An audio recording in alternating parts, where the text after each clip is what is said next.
I'm Katie Martin. And I'm Chris Hicks, and we're Extension Agents with the University of Tennessee.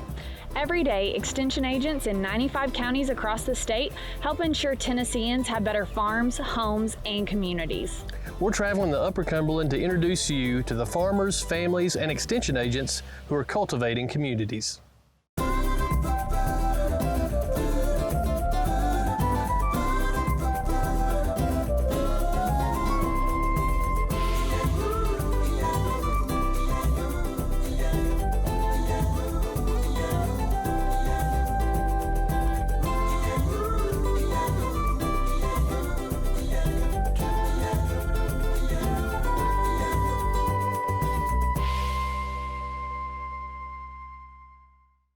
Hey everyone, and welcome to another episode of Cultivating Communities. We're excited to be in Macon County today.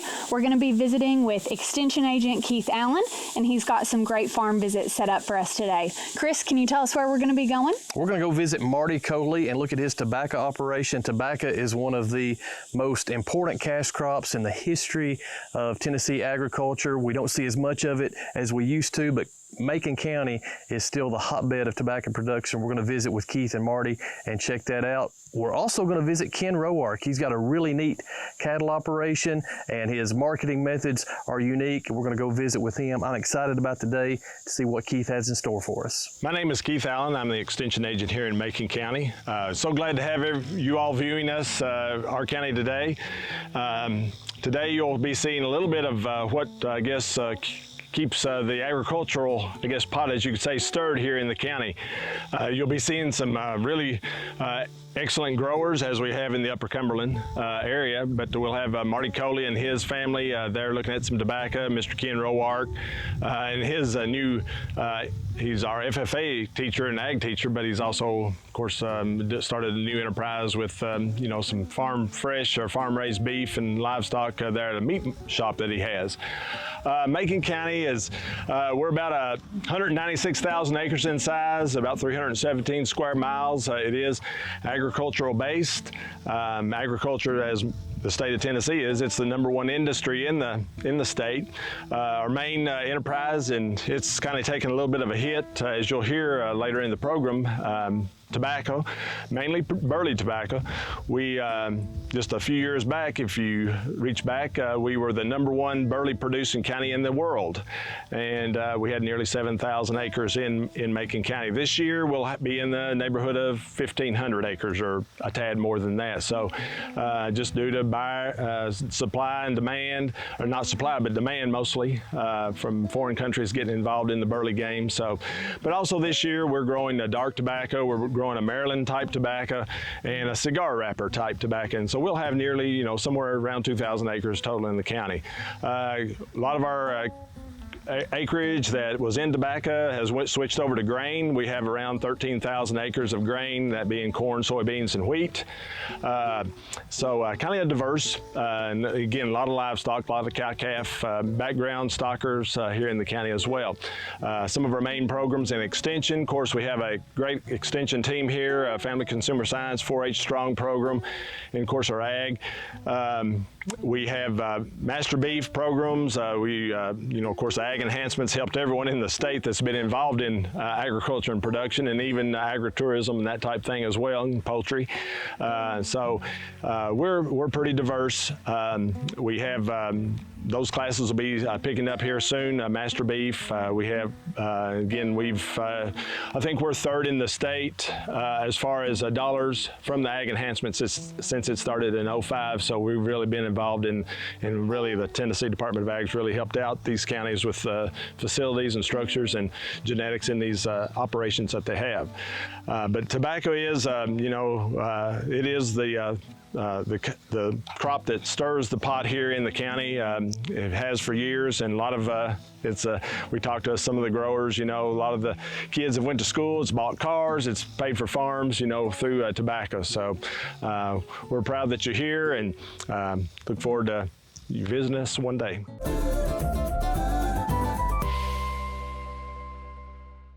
All right, now we're going to head over to the COLEY farms and check out a little tobacco production here in Macon County. My name is Marty COLEY, and I farm in Macon County, Lafayette, Tennessee. And I farm with my wife, Connie, my son, Jedediah, and then my son-in-law, Alan Whitaker, and my daughter, Calamity Jane. Calamity Jane is a pharmacist at Walmart in Lafayette, so she chose she didn't want to farm, and so that's what we farm here. We grow burley tobacco, we grow Connecticut wrapper tobacco, which is some of what we're standing in here. We grow some Pennsylvania tobacco, and we grow, besides that, we grow lots of plants for the public. Then we also have a cow-calf operation. We have a stocker operation, and we grow some corn, beans, and wheat. I grew up on a farm, nothing at the scale we're trying to do today to make a living, but grew up on a farm. We grew tobacco. We had dairy heifers at that time, dairy replacement heifers, and of course the dairy business has kind of deteriorated and got a lot smaller around here, and so we've, we went to the beef animals, and so we've grown our tobacco over the years, grown our plant business, and then growed our beef cattle herd as well. Tobacco it's always been joked that it's a 13-month crop. It truly is now. You're starting in February preparing for your upcoming season, preparing your trays and all that, getting them clean, getting them steamed, and all that. In March, we start seeding our greenhouses. So we put the plants, put the little seedlings, the little seeds in the greenhouse in March. We'll seed March and April. Then we move part of our plants out into what we call cold frames, which is outside beds and all that. Keep them covered when it's cold, and when the sun's out, we keep them uncovered, obviously. And then 1st of May, we try to start setting the tobacco, transplanting the tobacco, and we'll transplant in May and June. You finish that, you're already starting to cultivate and run through it with your tractors. We try to, cultivate a couple of times every acre we have and all that. Then we go from there. You start topping then around the 4th of July. And what topping is the plant will elongate up, and it'll have a flower that comes in it. And you want to take that flower out down to a desirable leaf size is what we do. And then from there, we spray it with a retardant that keeps the suckers from growing and all that. It's what we call it when the sucker's out, where we took the flower out. And then in August, we'll start cutting. About the 10th of August, we'll start cutting tobacco. We'll cut tobacco August, September, October. Then we start stripping in November. We strip November, December, January, 1st of February, and we're ready to start the next year. So that's kind of the scenario and of course, somewhere there in December, January, we hope to sell and get some money back, I have a 23-year-old son that has chosen to graduate tech and come back to the farm. And I've told him, when he was 15, I was very, very much wanting him to come back.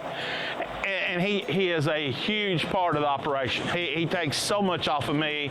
He does so much here and helps out so much. So that's all great. However, I would say if you're a young person trying to start farming without some type of help, with a grandfather, a father, an uncle, or something like that, it is so hard. The margins are so close. The weather is so much tougher than it used to be, seemed like for me years ago. It's just so unforgiving. The extension service has been a tremendous asset to our farming operation. Keith Allen is our county agent now. Keith has been tremendous. Before Keith, we had Steve Walker. He was tremendous. Both of them are very knowledgeable. If we have tobacco issues, if we have livestock issues, if we have feed issues. For example, we had a little issue with some feed, with some hay that we cut. And Keith came out, helped me do some sampling on it to make sure it was okay for our livestock, because we were very concerned maybe the nitrates were too high in it. And so that's, yes, we use our extension service quite a bit. Marty took us on a tour of one of his tobacco fields where wrapper type tobacco is being grown. This type of tobacco is a new enterprise for farmers in Macon County and requires farmers to be in the field on a regular basis, scouting for insects and diseases in order to raise a product that is acceptable to the buyers. As we look for the tobacco, walk through the tobacco, obviously we're scouting for any kind of insects, any kind of insect damage. We're looking for aphids, for budworms, hornworms, anything like that. As we were talking about earlier, the top in this tobacco will stretch on up here and it'll elongate out. And we'll take the flower out and then we'll cut and spike it. Cut it and put it on a stick and spike it and put it in the barn there. We mechanize with the setter, we mechanize spraying, we mechanize cultivation. That's it.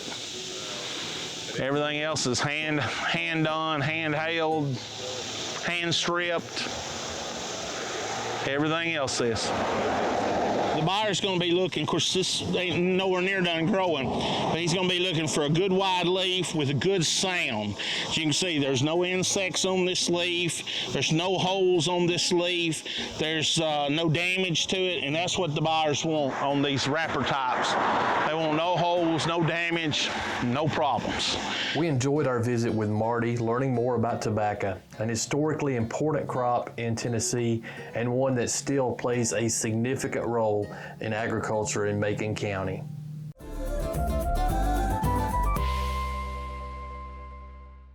One of the highlights for us in traveling around to the different counties in the Upper Cumberland for cultivating communities is visiting with producers and seeing different ag enterprises and in the process enjoying some delicious food.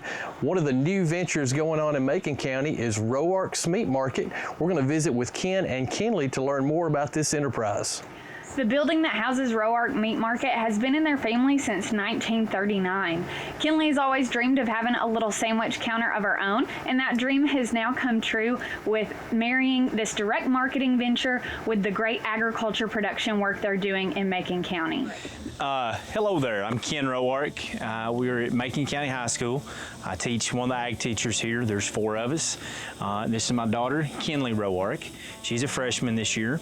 In addition to teaching high school ag, we also operate a production, or on a production farm. We raise mama cows, feeder calves, and then have a deal where we raise some quarter horses as well. And started raising horses, I guess, when me and my wife got married about 17 years ago. I always kind of had them, started raising them. Been around cows my entire life. Whenever I was just a kid, we had beef cows, raised burley tobacco, and had a dairy farm. And in 1986, when everybody else in the country sold out, the dairy farm kind of went by the wayside. Increased the mama cows, and I guess the most mama cows we had at one point in time was about 225. Then in 2008, there was a little F4 tornado came through here, and that basically wiped everything out at the house. We had no barns left, we had no fence left, we had no feed left, we had no equipment left. It was, the good Lord left us our homes, He left all of the family healthy, everything else was just stuff.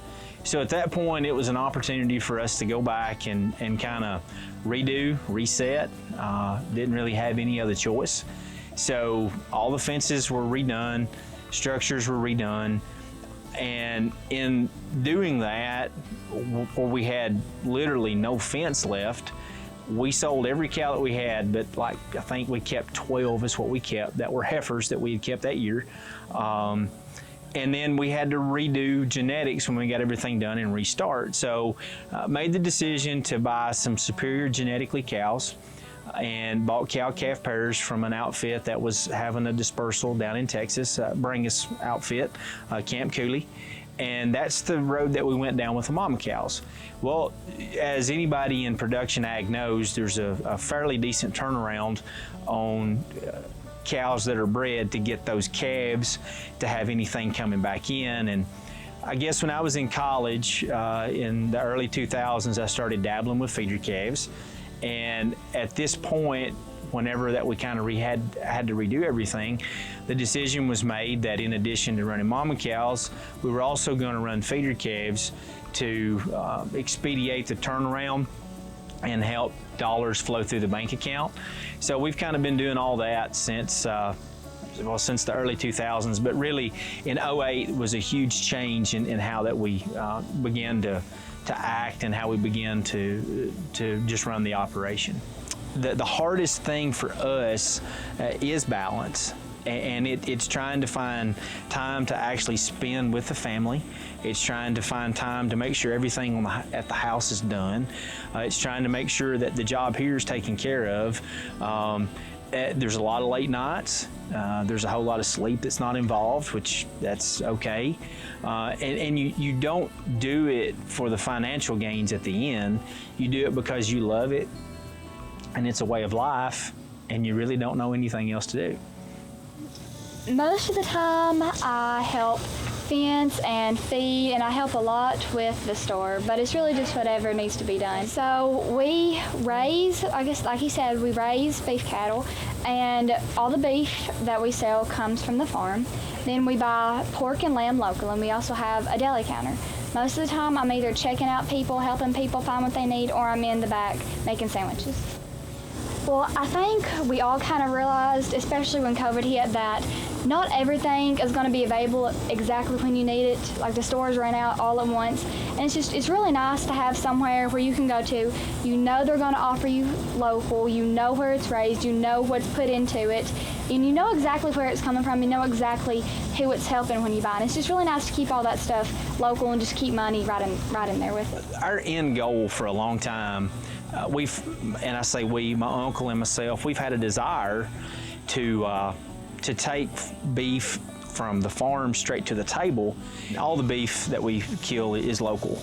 It's raised on the farm, it's finished on the farm, and then our hogs that we purchase come from one of our other extension agents, one of the 4-H leaders, and that'd be Kayla Jenkins. Her and her husband Nathan, they live on the other side of the county, and once again, do a great job helping the youth and that aspect of things. And on the farm side, it's a huge asset to us at the store, where we have quality pork that we can pick up anytime to keep available.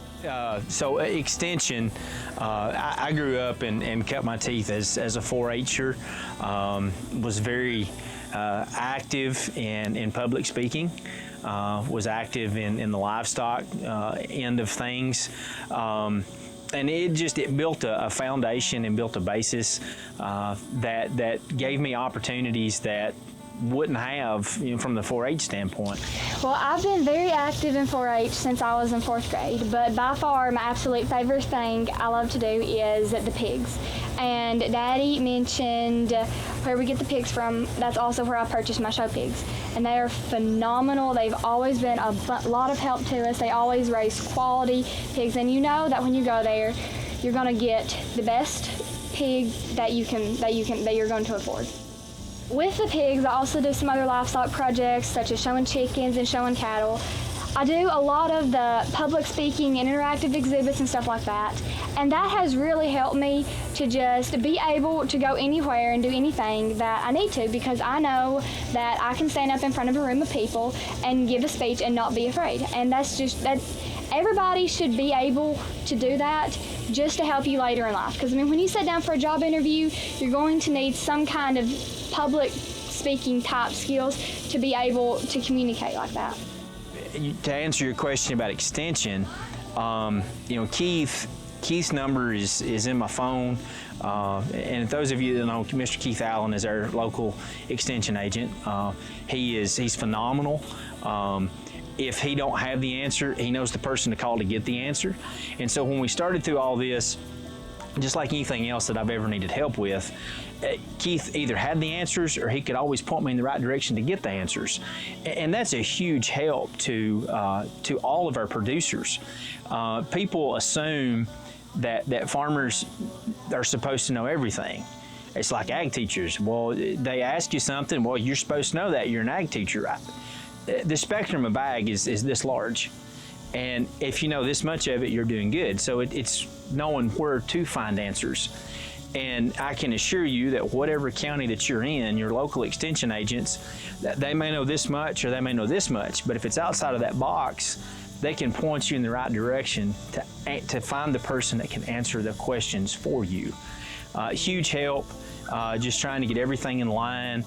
Huge help in helping with actually getting even marketing going. It's just it's a source that you can't put a value on. Roark's Meat Market is located at 7416 Galen Road. Make sure to give their Facebook page a like to stay up to date on their current hours and offerings.